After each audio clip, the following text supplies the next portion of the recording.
বাজার থেকে এই সাইজের ইলিশ মাছ নিয়ে এসেছিলাম 500 টাকা কেজি করে 1 কেজি।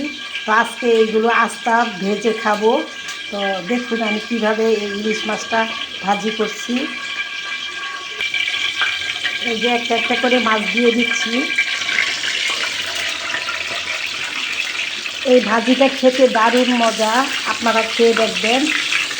ইলিশ মাছ মিডিয়াম সাইজের যে ইলিশ মাছগুলো আছে সেইগুলো। এই যে দেখুন এই ইলিশ মাছগুলো ভেজে খেতে দারুণ মজা।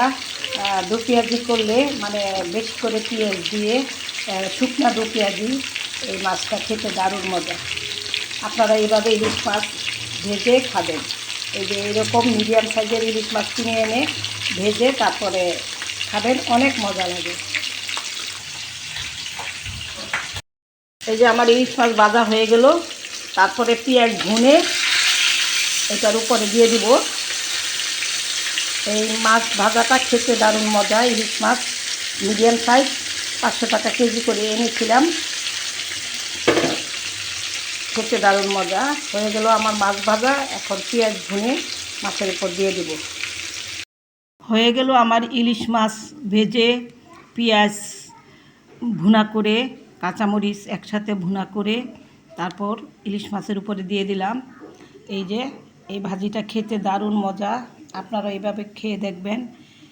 মিডিয়াম সাইজের ইলিশ মাছ আস্ত ভাজি করে খাওয়া।